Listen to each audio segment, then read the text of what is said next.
आपलं सौभाग्य आपल्यापासून दुरापासून झालं. आपल्या सौभाग्याचं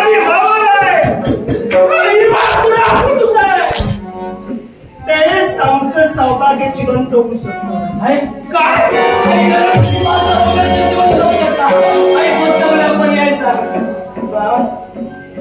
त्यासाठी बरंच दिवेद तुला करावं लागेल. करशील तू?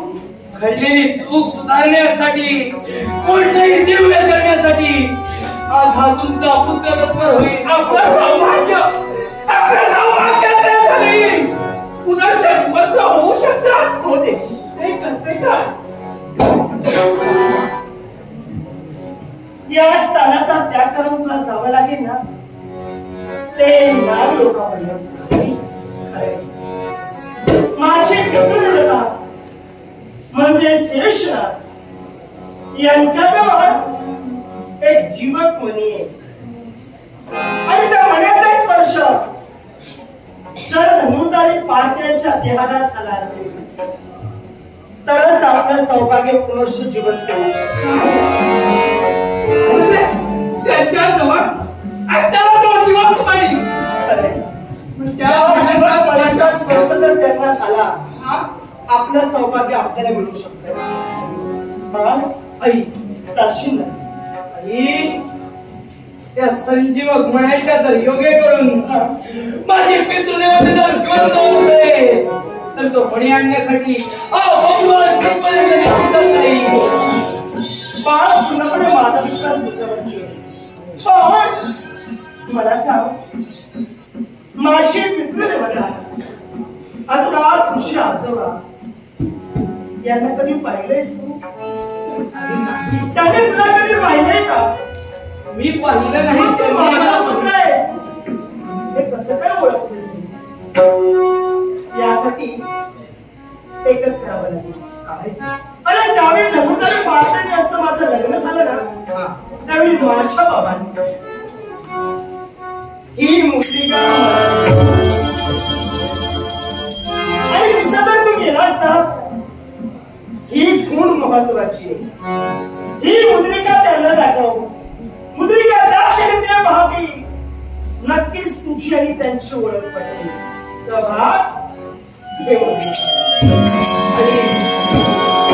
ही मुद्रिका त्यांना दाखविल्यानंतर त्यांना ओळखी पडेल.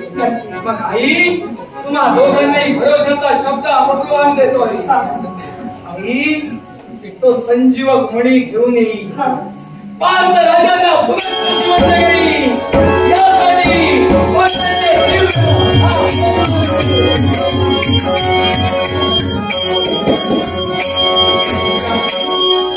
विश्वास आहे याच्यावर. आपलं सौभाग्य जिवंत होणार आहे. चला त्या दिवसाच्या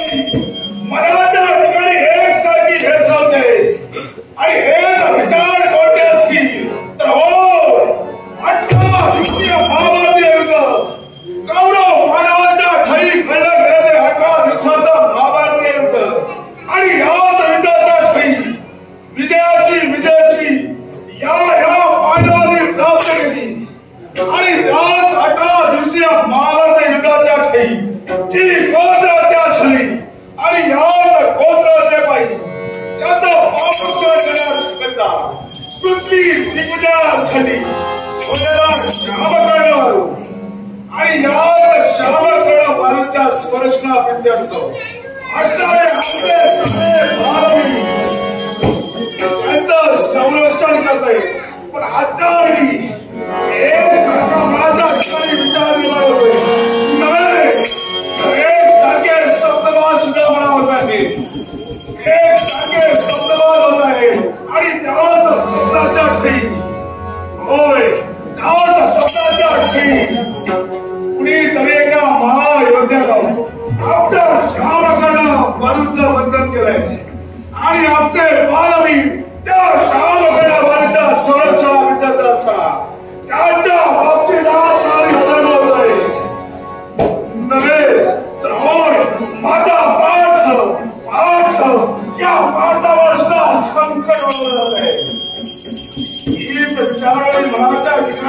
होते. एवढंच नव्हे तर माझी माता म्हणजे कुंती माता. या कुंती मातेला सुद्धा आज सप्तमास झाला आणि म्हणूनच हा गदाधर एक साधा विचार करतोय, पण नाही विचार करून काही उपयोग नाही. याच्यासाठी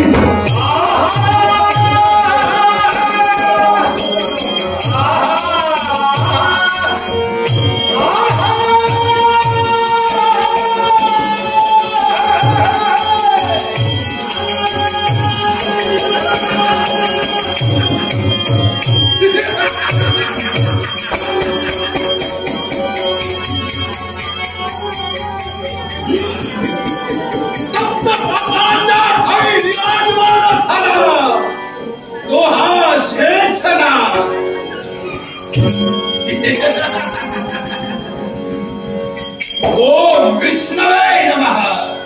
ओम विष्णवे नमः. ओम विष्णवे नमः. देवाच्या आशीर्वादाने हा शेषनाग सदोनी चुका संप्रदायात लोटला गेला. एवढंच कशाला शेष शय्यावरती माझा देव विराजमान झाला.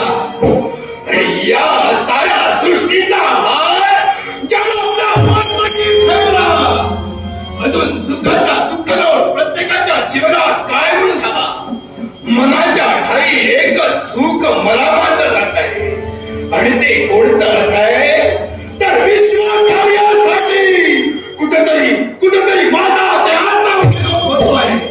पण एवढंच कशाला एकेकाळी माझ्या मनाच्या ठाई शंका उद्भवली.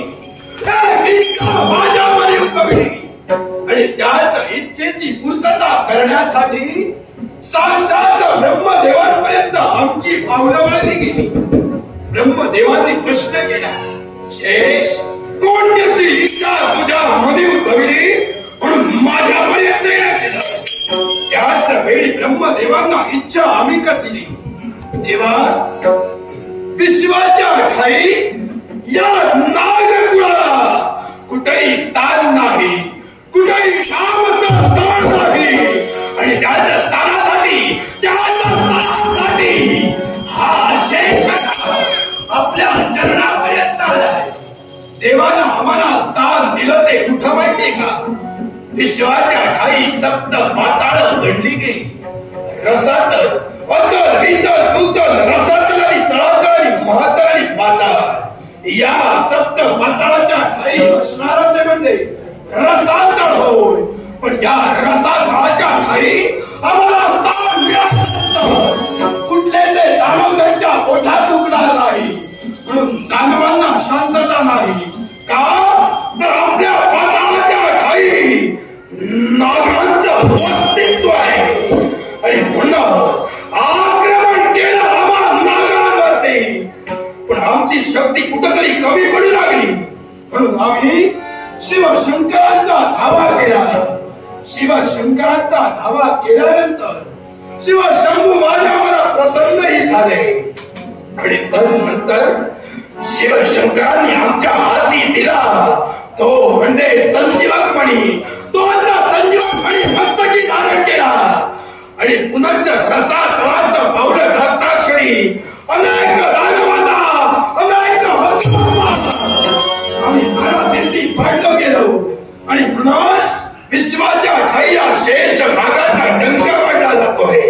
आणि या या या रसातळाच्या ठाई विराजित भाव आणि देवाचा नमस्कार करा.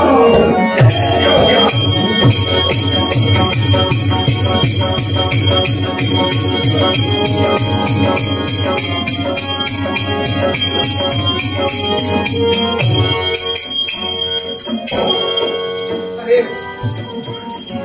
विद्याला जिवंत करण्याकरिता संजीवक मणी मला प्राप्त करायचा आहे. आणि माझ्या माता उलपीने मार्गदर्शन केल्याप्रमाणे मृत्यू लोकांचा त्याग करून या पाताळ भवनात प्रवेश केला आहे. मला मिळवायचा तो संजीवक मणी. आणि तो संजीवक मणी शेषांपाशी आहे. आपण आल्याची जाणीव करून द्यावी. या संजीवक मण्याची मागणी करावी हेच योग्य. हे शेष शेषनाग आपल्या चरणी मणिपूर देश राजा बकुलहन नतमस्तक आशीर्वाद देतोय। या ठिकाणी शेषनाग मार्ग प्रतीक्षा करत होता तो म्हणजे नागांची, पण काय खातोय या आमच्या करडी पठण पावले ते म्हणजे एका मनुष्याच्या पायाच्या टापा। थोडा पण म्हणाला बबरुवान मला सांगा आमच्या या रसातला घेण्याचं कारण। एक थोर मोठी जिज्ञासा आहे आणि ती माझी जिज्ञासा पूर्ण करण्यासाठी मला आपलं मदत हवी आहे आणि त्या मदतीसाठी माझी भावना इथपर्यंत वळली आहे। आमची मदत तुम्हाला हवी आहे होय। विश्वाच्या ठाई रसातल आहे आणि या रसातलाच्या ठाई आम्हा नागांचा वस्तीस्थान आहे। मनात माझ्या प्रथम शंका उद्भवली होती, कोणती माहितीये का? या आमच्या पाताळाच्या ठाई येतात ते फक्त नाग होय, मग नागांच्या व्यतिरिक्त मानवाची पावलं इथं वळली म्हणजे नक्कीच काहीतरी कारण असेल। काय कारण? कारणाशिवाय कोणती क्रिया घडत नाही आणि त्याला दुरुस्त एकच कारण, आणि ते कारण म्हणजे काय असेल तर या विश्वाचा हार सांभाळणाऱ्या शेष देवते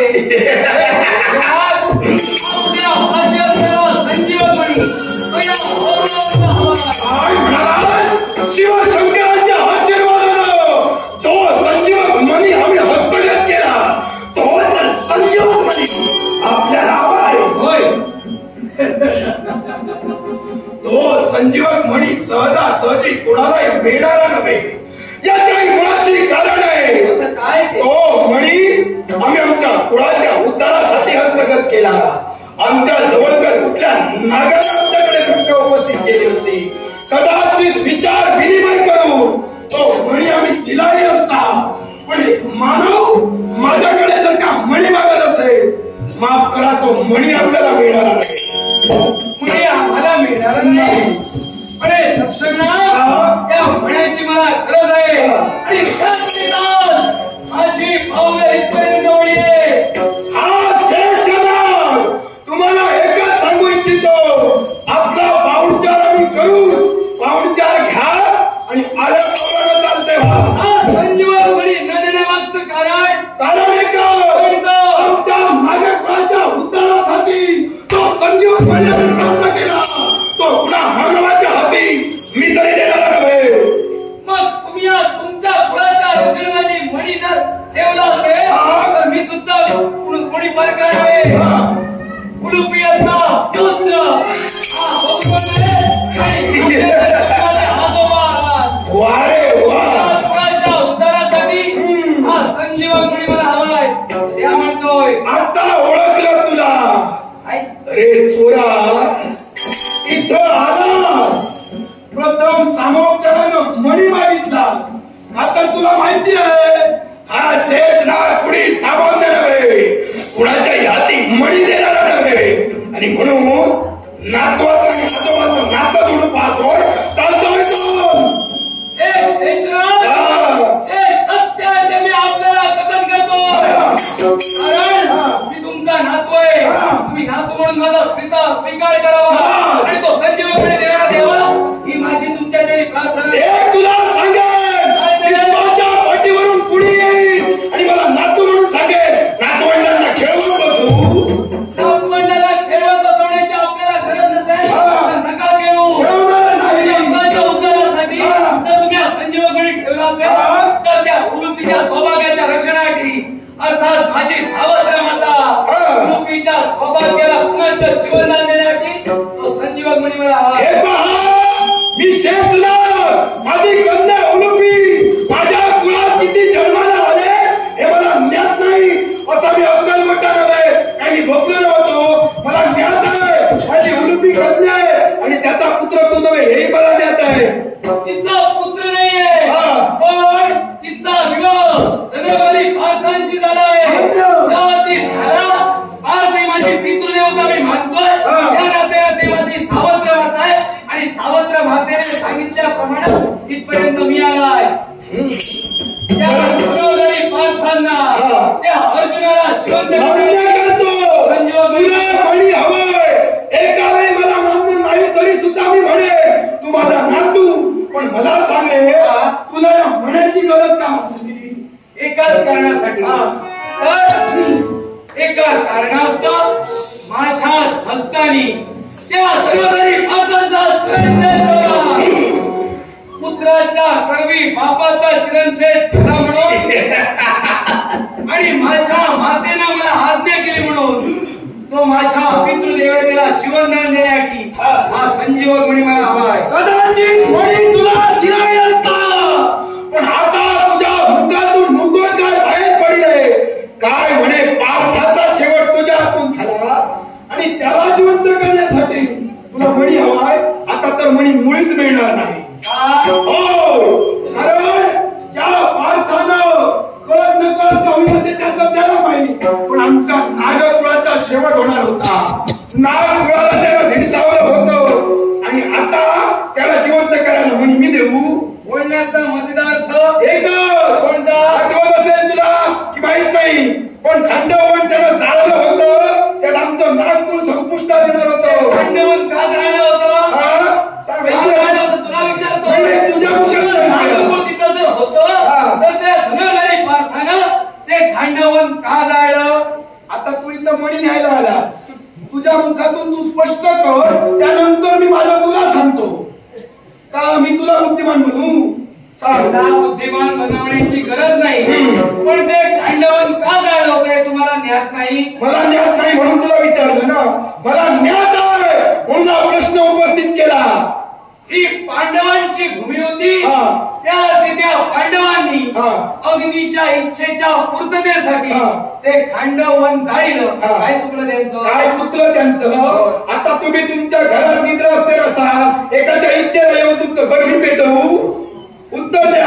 घर पेटवून खंडवन आम्हा सरपंच वसतिस्थान होतं म्हणजे आमच्या मातेचं आणि तेव्हा मग त्या वसतिस्थानात आम्हाला विचारण्या अगोदर तुम्ही आग लावली. ते तुम्हाला पटलं? ते खंडवन पांडवांना दिलं गेलं होतं. ज्या अर्थी दिलं गेलं होतं त्या अर्थी त्यांचा अधिकार होता. नव्हे तर श्वेतकी राजकर्त्यांनी अनेक याग केले होते. अनेक याग केल्याच्या नंतर त्यांनी याग बंद केले. त्यावेळी अग्निदेवाला भूक लागली आणि अग्निदेवाने विचारले हा याग का बंद केला? त्यामागचं कारण त्यांनी सांगितलं यातून मला सुखप्राप्ती होत नाही म्हणून मी हे याग बंद केली. नंतर शिवशंकरांना प्रसन्न करून ते याग पुनश्च प्राप्त झाले. 12 वर्षापर्यंत त्या अग्नी तुपाच्या धारात आहुती दिली गेली. त्यावेळी त्या अग्नीला जडत्व निर्माण झालं आणि ते जडत्व क्षीण करण्यासाठी तो विश्ववेदांतापर्यंत गेला. विश्ववेदांताला त्याला सांगितलं ही जर तुझी भूक आणि तो जडत्व जर नाहीच झालं पाहिजे तर खांडवन खा. आणि खांडवन खाण्यासाठी तो गेला. पण तिथं तक्षक वास्तव्य करत होता. त्या तक्षक जागरचा मित्र म्हणजे देवराज इंद्र ज्याच्या वेळी अग्नी तो खांडवन खाण्यास आरंभ करी खाण्यासारख्या जाण्यास आरंभ करी त्यावेळी इंद्र देवता पर्जन्यवृष्टी करी आणि ते खांडवनाची आग विझवली जाईल. मग विश्वविद्यालयानं जर अग्नीला सांगितलं की तुझं जडत्व दूर करण्यासाठी तू खांडवन खा आणि त्याच्यासाठी जर अग्नीला धनुर्धारी पार्थाने श्रीकृष्णाने मदत केली काय चुकलं? मला सांग आता तुझ्या मुखातून मुकोटकार बाहेर पडले. खांडवन पांडवांकडे सुपूर्द करण्यात आलं. मला एक सांगा तुमची राज्याची सीमा आणि त्या सीमेमधील जंगल तुमचं झालं बरोबर.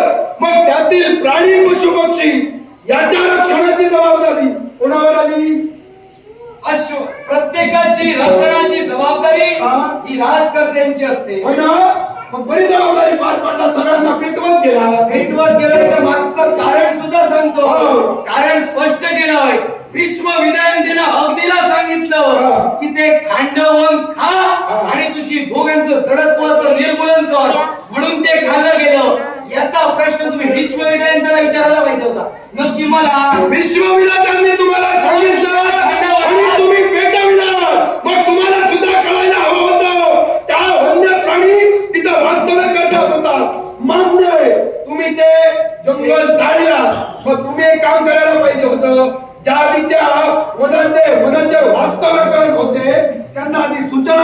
नको होती? आम्ही पण जाळीला ते अग्नीनं भक्षण केलं. अग्नी पेटवल्याशिवाय अग्नी भक्षण करत निघाली. तक्षकनाथ शेषनाग कुठेतरी विसरताय. इथं तक्षकनाथ वास्तव्य करत होते आणि अग्नी आमच्या समोर मूर्तिमंत स्वरूपाने प्रकट झाला होता, अर्थात धनुर्धारी पार्थांसमोर. त्यावेळी त्यांना रथ, गांडीव, धनुष्य, कृष्णाला सुदर्शन चक्र ही अग्नीकडून प्राप्त झाली. पेटविला नाही अग्नी मूर्तिमंत स्वरूपाने तिथं होता. अग्नी तिथं मूर्तिमंत स्वरूपाने होता. त्यांनी तुम्हाला कथन केलं होतं, सारं खंडात ते तुम्हाला माहित होतं. मग अग्नीला काही क्षण थांबायला सांगून सूचना करायला काय होती की तुम्हाला आयतं पेटवून मिळत होतं ते बघितलं. आयतं पेटवून मिळण्याची गरज नव्हती. अग्नीच्या इच्छेच्या पूर्ततेसाठी खंडावर आम्ही जायलो आणि त्यातील तुमचा पूर्वज अश्वसेन हा सुद्धा तिथनं वाचूनच गेला. तो वाचूनच गेला. आम्हाला त्याची गरज आहे. पण तुमचा त्या तक्षकाचा पुत्र अश्वसेन वाचला गेला. जर धनुर्धारी पार्थांच्या मनी आलं असतं तर गांडीव धनुष्याची प्रतिंचा ओढून अश्वसेनला तिथंच ठार केलं असतं. पण हे पार्थराजांनी तुमच्यावर केलेले उपकार समजा, त्या अश्वसेनेला जीवनदान दिलं. काय म्हणे उपकार? अश्वसेन जगला आणि बाकीचे आमचे मृत्युमुखी पडले, म्हणजे अश्वसेन जगला ह्याचा आनंद म्हणून आम्ही जगावं. केव्हाच नाही. साराचा प्रतिशोध मी घेणार. तुम्हाला मणी केव्हाही मिळणार नव्हे. मणी जर मिळणार नसेल तो मणी मला हवाय. माझ्या हातून जरी माझ्या पित्याचा वध झाला असेल तर पित्याला जिवंत करण्यासाठी आज संजीवक मणी तुमच्याकडून मी हस्तगत करणार पांडव वीरांच्या कुशलात माझा जन्म झाला असं मी मानतोय. ते पांडव सुद्धा तुम्हाला पूर्ण उरलेले आहे.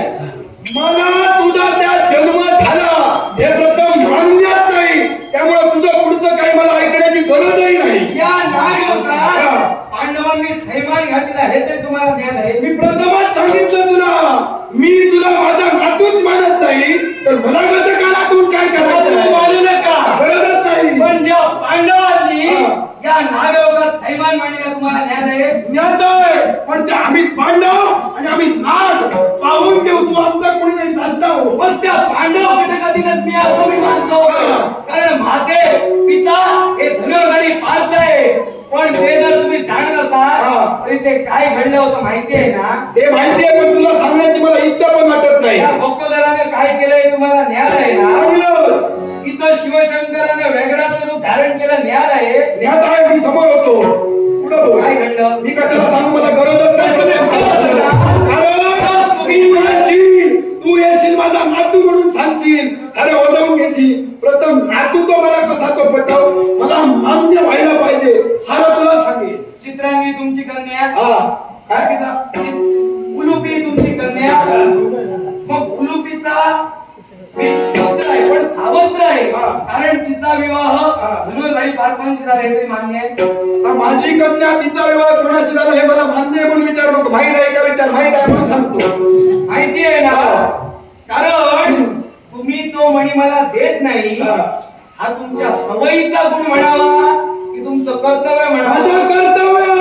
कारण नागांच्या रक्षणार्थ आणि उद्धारासाठी जो मणी हस्तगत केलाय एखादा मानवी नातू म्हणून सांगेन मी, देऊन टाके.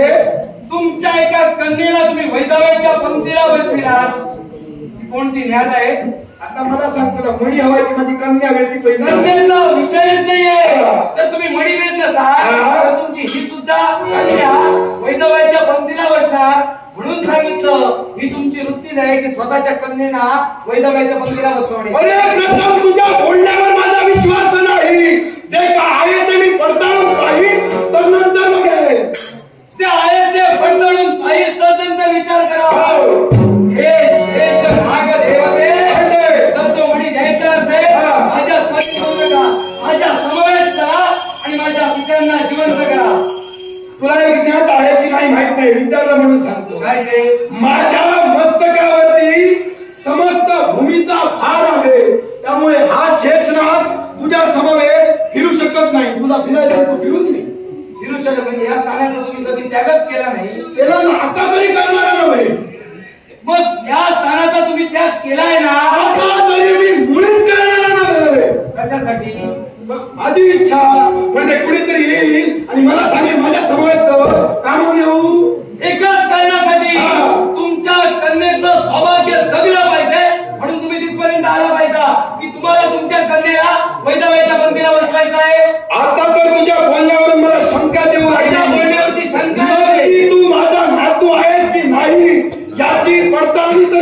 नक्कीच करेल, पण तुला मणी मात्र देणारा नव्हे. तुला जे करायचंय ते कर. म्हणजे तुमच्या कन्येला तुम्हाला वैदवाईच्या पंथीला बसवायचं. सारा नंतर बघाय, पण तुला मात्र मणी देणारा नव्हे. सारा नंतर बघायचं म्हणायचा. तर ही घटना तुम्हाला आठवते का? तुम्ही एका तुमच्या कन्येला वैदवाईच्या पंथीला बसविणारे आठवतोय? गरजच नाही आठवायची. आठवण नाही, आठवण करून देतोय. ऐका म्हणतोय, तुमची कन्या सुलोचना, ही सुलोचना ज्यावेळी रावण पुत्र इंद्रजिता समवेत विवाहासाठी जात होती त्यावेळी तुम्ही नकार दिला. काय नकार दिला हो? तर रावणानं पृथ्वी दिग्विजय नव्हे तर विश्व दिग्विजय केला होता. आणि ज्यावेळी रावणानं विश्व दिग्विजय केला होता ना, त्यावेळी या पाताळ लोकांची सुद्धा दाणादाण त्या रावणानं उडविली. आणि तुमच्या कन्येचं प्रेम त्या इंद्रजितावर हे कळलं, त्यावेळी तुम्ही तिला नकार दिला. नकार दिला तरी सुद्धा त्यांचा विवाह घडला. पण घडला तुमचा आराध्य दैवत कोण? शिवशंभू शंकर त्यांच्या पर्यंत गेला. आणि वर काय मागितलं? माझ्या कन्येच्या पतीचं मरण हे माझ्या हातून व्हावं, हे तुम्ही वर मागितला. त्यावेळी त्या शिवशंकरांनी सांगितलं, ज्याप्रमाणे शंख चक्र हर आणि शत्रुघ्न म्हणून जन्म घेला, त्याप्रमाणे शेषा तू लक्ष्मण म्हणून जन्म घेशील आणि इंद्रजिताचा वध करशील. त्या तुम्ही तुमच्या कन्येचा वध केला, याची आठवण केली. आता मी तुला सांगतो कसं आहे माहितीये, हा शेषनाग कुणी एकटा नव्हे स्वतःचा विचार केव्हा करत नाही. आजपर्यंत झटत आलो तो म्हणजे माझ्या संपूर्ण नागपुरासाठी. मला सांगावं, तुमच्या पांडवांनी आपल्या बंधूंचा वगैरे घात केलाच आहे. मान्य का केला? कारण तिथं प्रसंग निर्माण झाला. मग इथं पण तसाच प्रसंग निर्माण झाला. तो या माझ्या साऱ्या नागपुराला हैदोसमान करत होता. मग मला सांगा, माझं तिथं काय चुकलं? पण हे लग्न कोणी लावून दिलं? हे लग्न लावून कोणी ते लग्न माझ्या मताच्या विरुद्ध झालंय, त्यामुळे त्या लग्नालाही मी मानत नव्हतो. म्हणजे शिवशंकरांनी ते कृती केली त्याला तुम्ही मानत नव्हता. माझ्या डोळ्यात देखत केलेली नाही याची कृती. आणि माझा जरी देव असला तरी सुद्धा ते लग्न मला अद्याप सुद्धा मान्य नाही. अद्याप तरी मान्य नसेल, तुम्ही तिच्या वध करून सुद्धा मोकळे झाला. तुम्ही तिच्या सौभाग्या धनेचा वध केला, हे मान्य करत नसाल. आज तिचा मणी घेऊन जाण्यासाठी माझी पावलं इथपर्यंत वळली आहे. कोणत्या रीतीनं मणी तुम्ही आम्हाला आमच्याकडून हस्तगत करता आणि कोणत्या मणी तुम्हाला केव्हा मिळणार नाही. आणि म्हणून स्वाभिमान मिळवण्यासाठी एकच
मरणाच्या आशेनं नव्हे तर एका गोष्टीची आठवण झाली आहे.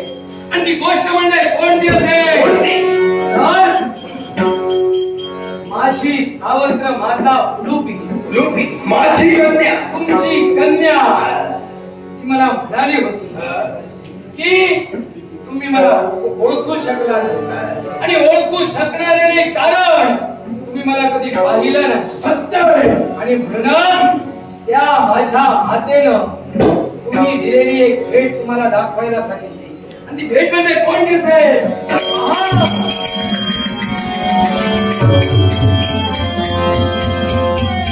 माझ्या कन्याला जी मुद्रिका मी माझ्या हस्ताने दिली तीच मुद्रिका तुझ्याकडे. वा, काय माझ्या नातवाचे पराक्रम मानिलं तुला. म्हणजे नातू मानलं. होय होय, नातू नातू बैस बैस बैस, नातवाला मानिलो आणि इथपर्यंत येण्याचं कर्तव्य तुझ्या मण्यासाठी केलं. अर्थातच हा मणी तुला मी देणार आहे. हो, हा मणी तुला मी देणार आहे. हो,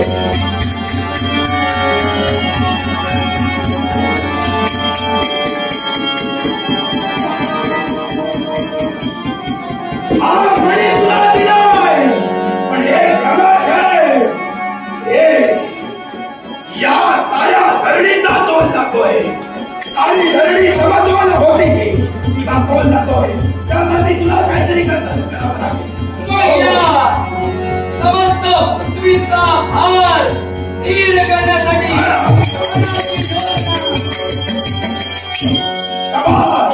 स्वतःच्या शक्तीचा योग्य करून समस्त पृथ्वीला तू स्थिर केलं. आशीर्वाद तुला मी देतोय. सारा समाज घडला तो म्हणजे त्या फक्त मण्यासाठी असो मनी पुनश्च माझ्याकडे.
दुसरा तिसरा कोणी नसो मणिपूर नरेश राजा बब्रुवाहन आज तुमच्या समोर उभा आहे. हे बब्रुवाहन साम्राट माझा पांड आणि ऋषकेतू यांची व्यवस्था करणारी व्यक्ती कोण आहे? यांची अवस्था मी केली आहे. स्थानाची कृती केली आहे. त्या कृतीचं शासन या बब्रुवाहनानं केलं आहे. कोणता बोलू द्यास धनुर्धारी पांड माझा पाठाला चुकले शक्य नाही, कारण माझा पाठ चुकीच्या मार्गाला केव्हाही जाऊ शकत नाही. माझा भारत मुखत करणारे शब्द ही व्यक्ती तरी कोण म्हणावी? त्यांच्या पानातील तृतीय नाव माझं गदाधर. हे गदाधर भीम, आज तुम्ही इथपर्यंत आलाय. मग पार्थ राजांनी ज्यावेळी करवार खंडणी सहित मी त्यांना शरण गेलो होतो त्यावेळी माझ्या मातेला दूषण दिली, म्हणून हे रणसंग्राम मला करावा लागला. आज संघर्ष करावा लागला. तुझ्या मातेला पार्थाला दूषण दिली? होय, त्यामुळे एकाच गोष्टीसाठी आणि दुसरी तिसरी कोणी नसो तर माझी पितृदेवता शब्द मुखातून येतात. त्यांनी माझ्या हस्तकावर रक्ताप्रहार करून माझ्या मातेला काय म्हणालास? पार्थाला तू स्वतःची पितृदेवता असं बोलतोयस? होय. काय एवढ्या दिवस तू होतास कुठं? ज्यावेळी मला कळलं त्यावेळी करभार खंडणी सहित मी पांडवांना शरण आलो होतो. तुला कळलं असं मी विचारलं नाही. नेमकं तुला पार्थ तुझा पिता आहे हे केव्हा समजलं? ज्यावेळी मी अश्ववर्धन केलं आणि ती वार्ता माझ्या मातेला सांगितली त्यावेळी माझ्या मातेनं अर्थात चित्रांगीनं सांगितलं की धनुर्धरी पार्थ ही तुझी पितृदेवता आहे. म्हणून त्यावेळी कळलं. त्यावेळी म्हणून त्यांना पिता म्हणून आणि एक पुत्र म्हणून त्यांच्या चरणापर्यंत मी गेलो. मग बब्रुवाहन तुझ्या मातेला तुला सांगितलं म्हणून तू विश्वास ठेवलास? मग मला सांग, 18 दिवसाचं महाभारतीय युद्ध व्हायला गेलं. याच्याही पुढे जाऊन त्यात विजयाची विजयश्री आम्ही प्राप्तही केली आणि याच्याही नंतर पृथ्वी दिग्विजय करून आम्ही हे सम्राट होणार आहोत. मग काय रे, आम्ही सम्राट होणार आहोत हे तुझ्याला पावत नाही का? की तिथं सम्राट म्हणून बसण्यासाठी मनाच्या ठिकाणी आशा निर्माण झाली आणि म्हणून हे बापाचा धाका पुढे कोणती लालसा माझ्या मनी नाहीये. फक्त धनुर्धरी माझी पितृदेवता आहे म्हणून हे मान्य करण्यात इथपर्यंत आलोय. माझ्या मनी लालसा असती तर यांना घरातील पाडलं नसतं. तर माझ्या मनी सद्भावना होती म्हणून यांना शरण आलो आणि माझी शरणागती यांना मान्य झाली नाही म्हणून ही अवस्था त्यांची घडली गेली. मान्यता झाली नसेल तर मी तर असं म्हणे, आम्ही तरी का मान्य करावं की पार्थाचा पुत्र तूच आहेस? आणि जर तुम्ही मान्य करणार नाही आणि म्हणे मी या राजाचा शूर आहे, गदाधर भीम माझी पितृदेवता आहे, आम्ही कसं मान्य करावं? तुमच्या पुत्रानं सुद्धा तुम्ही त्याचे बाबा हे त्याला कळलं नव्हतं. जाणतात नको आहे ते सांगा. मी सारं काही जाणू नाही. दुसरी गोष्ट, तुला या जगाचा अनुभवही नाही, कारण मी तुझ्यापेक्षा ज्येष्ठ आहे. जाणतोय तुझ्यापेक्षा मला पावसाळ्याची खाल्लेले याच्यामुळं मला मी कसं काय करावं आणि कधी काय केलं हे तू विचार नकोस. तुझ्यासारखा हा माझा बाप, तो माझा बाप. तुला बापात तुझा माहित नाही आणि मला विचारते तू हे केलंय मी ते केलंय. माझी पितृदेवता धनुर्धरी पार्थ हे मला ज्ञान आहे. फक्त ते मान्य करत नाहीये, माझी आई मान्य करते की ती तिची सौभाग्याची देवता आहे. मग ते जर का मान्य करत नसेल ते पटवण्यासाठी मला सर्व करावं लागतं. अरे बब्रुवाहन, मी तर म्हणे तू फक्त सम्राट होण्याच्या आशेनं स्वार्थी भाव ठेव. आता बरोबर पितृदेवतेचा दाता पुढे सरसा होऊन सम्राट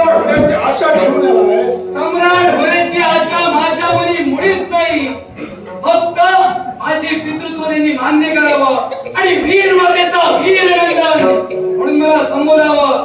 तुमच्या पराक्रमाला आम्ही कमी लेखत नाही. तुम्ही माझ्यापेक्षाही पावसाळे जास्त बघितला असतात, मी नाही म्हणत नाही, पण तुमचे पराक्रम ऐकून मला दिले.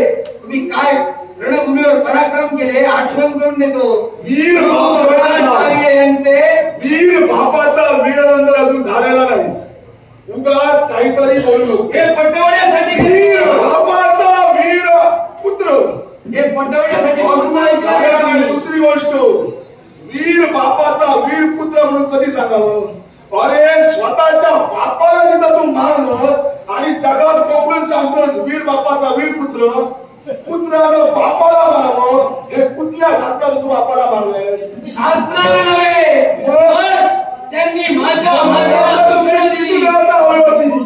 हिंदू देवाचा जर तुला प्रेम आवडतो तर आता बापाला मारलं, तुला काय करणार ते सांग. मग तुम्ही तुमच्या गुरूंच्या बाबतीत काय केलं? गुरु सुद्धा तुम्हाला पित्या समान ना?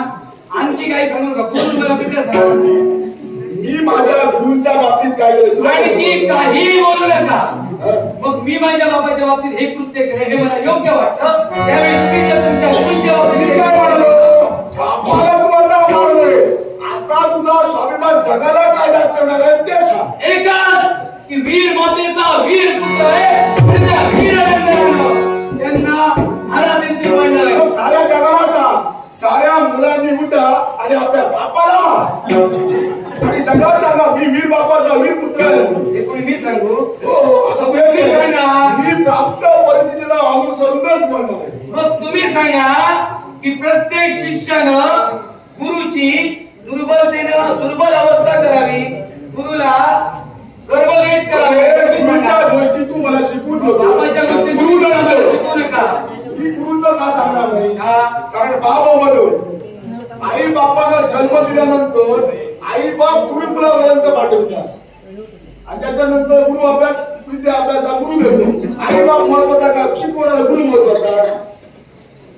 या प्रश्नाचं मी बापाला जर मारून स्वतःला जर स्वप्नात जगात सांगायला असल्या परंतु पुत्र आता मला बोलायचं सुद्धा नाही. तुम्हाला काही बोलायचं की नाही ते मला कळलंय की तुम्ही काय करताय ना याची वाच्यता मला करायला लावू नका. कारण तुमच्या बाबतीत सुद्धा तुमच्या पुत्राने हा प्रकार केला, पण मी त्याला दूषण देणार नाही. कारण तो वीर होता म्हणून त्यानं केलं. तुम्ही गुरूंच्या बाबतीत काय केलं म्हणून तुम्हाला सुद्धा दूषण देणार नाही. पण मी माझ्या पित्याला पटवून देण्याचे कृत्य केलं म्हणून त्यांची आज त्यांना घरात पाडण्याचं कर्तव्य. पटवून देण्यासाठी पुत्राचे पराक्रम पाहण्यासाठी बाबाने जिवंत असायला बापाला मारलंस. मग त्यांना मारलं तुझे पराक्रम पाहायला आता तुझ्यासमोर आहे कोण? पराक्रम पाहायला जरी कोणी नसले तरी बापाला मारून माझे पराक्रम सिद्ध केले. आणि ज्या बापाचा घात केलाय त्याला पुनश्च सुद्धा मी जीवनदान देऊ शकतो. एवढी हिंमत? होय. सुद्धा पाहिजे कोणत्या शब्द तू सत्य पित्याला जीवनदान देऊ शकतो असं बोललो. मग बापासाठी आता तू काय करतोय? मला सुद्धा पाहिजे. तुम्ही तुमच्या त्या गुरूंना सावरलं होतं, कर्मगणितून सावरलं होतं का? लांछन उतरण्यापूर्वी स्वतःच्या व्यक्तिमत्वाचा सुद्धा अभ्यास करा. जिथं माझी कृती अयोग्यावर बोट ठेवताना तुमच्या सुद्धा गोष्टी चुकीच्या आहेत. अभ्यासाच्या गोष्टी तू मला शिकवू, कारण तू अजून बाळावीर आहेस आणि दुसरी शौरवी महायोद्धा त्यातून तू व्हायचं आहे. याच्यामुळं मला बोलताना सुद्धा दर्जा सांभाळ. दर्जा सांभाळूनच बोलतोय, पण तुम्ही माझ्या संयमाचा पारा ढासवतात. याच्या मुळाचे कारण काय असेल की माझी पितृदेवता आहे हे त्यांना मान्य केलं नाही म्हणून त्यांचं मस्तक छाटलं. पुनश्च जीवनदान मी करू शकतो. बोलायला गेलं तर माझ्या जवळ बरंच आहे,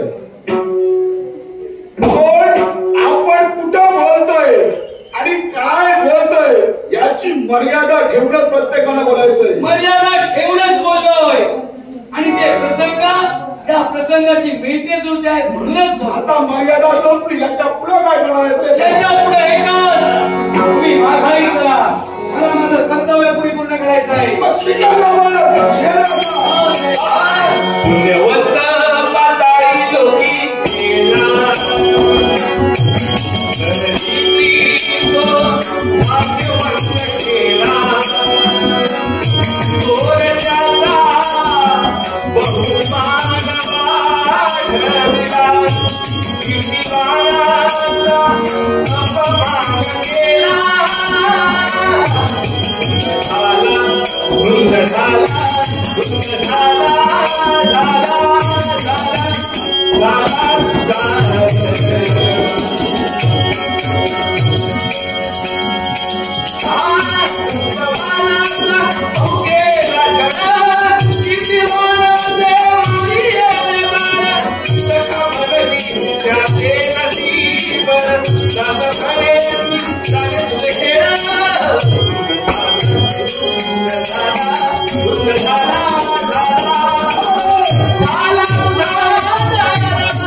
आता पेटायची वेळ संपली. आता पेटू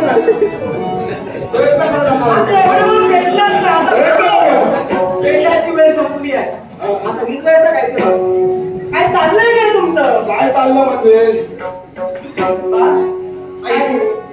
काय आहे तो मणी घेऊन मी इथपर्यंत संघर्ष तू करतोय त्याची ओळख तुला माहित आहे?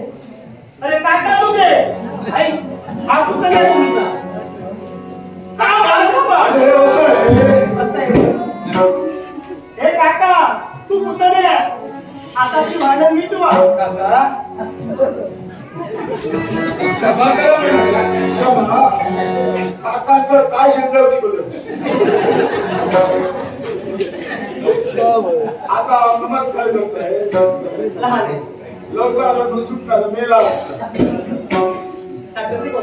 नाट्यप्रेमी प्रदीप पोरसकर राणा शिवोणे आणि कलेचा गौरव केलाय. हे लाख वर्ष 100 रुपयाचं पारितोषिक दिलंय.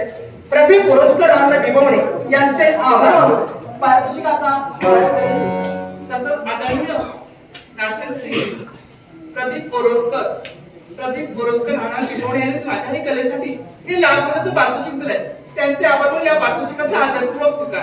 तसेच प्रकाश करंजकर आदरणीय प्रकाश करंजकर यांनी पारितोषिक दिलंय.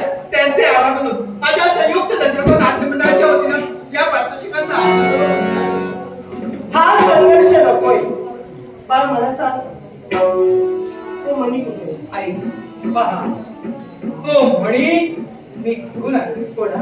होय. मग चला लवकर यांना जिवंत करणं फार महत्वाचं आहे. आई तुझी जर का आज्ञा असेल तर या संजीव होण्याच्या योगी करून दोघांनी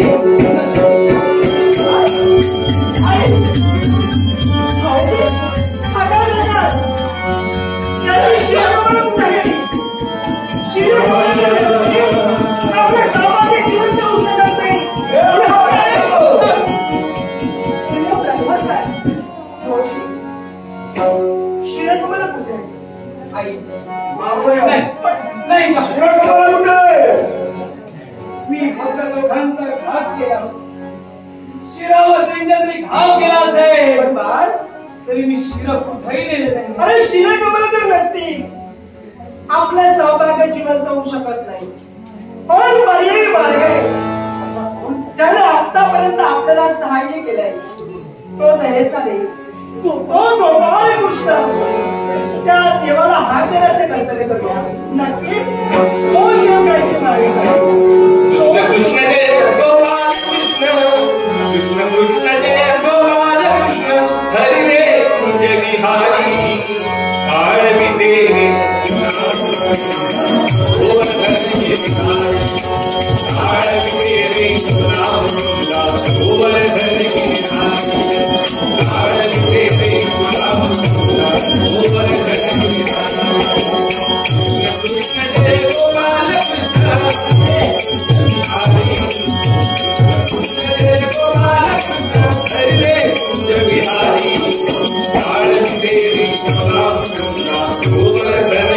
Hare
निश्चितच सर्व वेदेषु यत्पुण्य सर्व तीर्थेषु यत्फलम तत्फलम संवास्तुती केशवात एकनिष्ठतेने या केशवाचा धावा तुम्ही केला.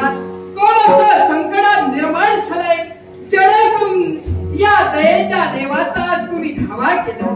याला कारण काय असेल? कोण असं कारण? प्रत्येक स्त्रीच्या जीवनात प्रिय सतराचं सौभाग्य. निश्चितच सौभाग्याव्यतिरिक्त त्या स्त्रीचं जीवन हे व्यर्थ असतं. त्रिवार अर्थशुद्ध असतं. आम्ही धावा का आणि कशासाठी केला असेल? कोण असं कारण? हे जर प्रत्यक्षाने जाणायचं असेल पाहायचं असेल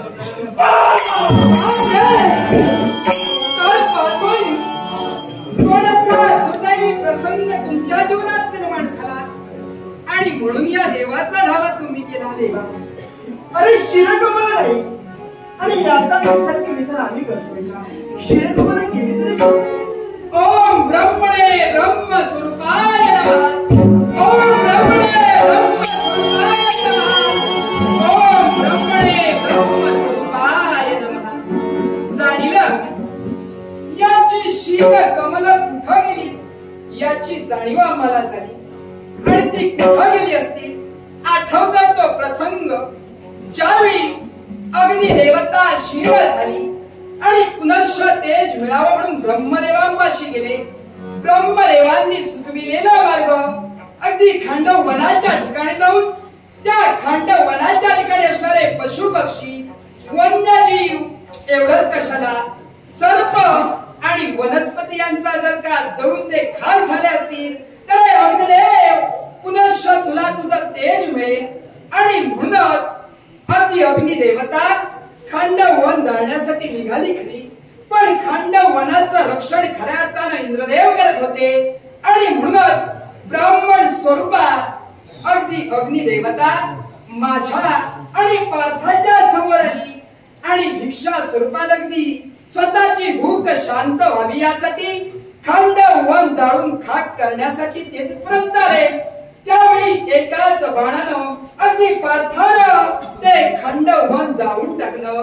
त्या खांडव वनाच्या ठिकाणी असणारे वन्य प्राणी सर्प नव्हे तर वनस्पती जाळून खाक झाल्या आणि अग्निदेवतेला स्वतःच तेज पुनश्च प्राप्त झालं. पण त्याच खंड वनाच्या ठिकाणी वास्तव्य करणारे दुर्मुख आणि दुर्भाव अगदी त्यांचा तो प्रतिशोध होता. खंड वन झाल्यामुळे अगदी त्याच प्रतिशोधानं यांची शिर त्यांनी नेली. अर्थात या देवाच्या मुखातून बाहेर पडणारे शब्द दुर्गुण आणि दुर्भाव यांची शिर त्यांच्या धडावेगळी होतील आणि पुनश्च यांची शिर यांना प्राप्त होईल असा या देवाचा शुभारंभ आहे.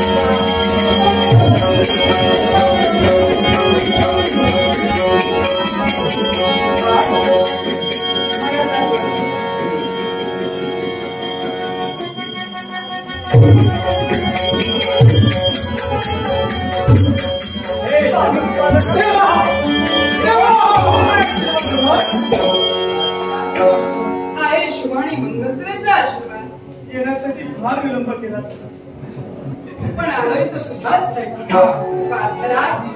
पुनश्च जीवनदान तुला मिळावं या युगात ते तुझ्याशी तुझा देव इथपर्यंत आला. पण हे तुझ्या जीवनात काय घडलं असेल?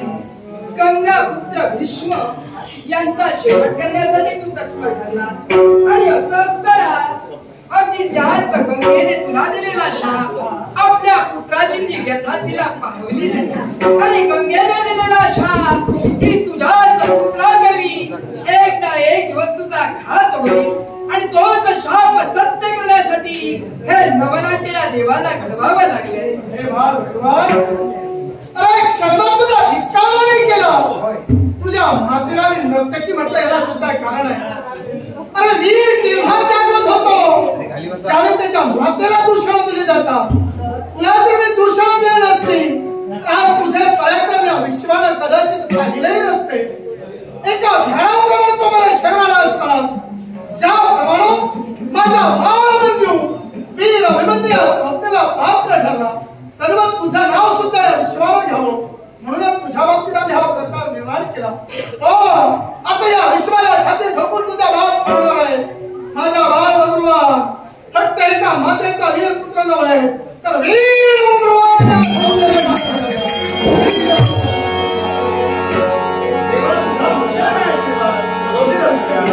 भक्तांच्या जीवनात अजी दिवस म्हणजे झाला संत समागम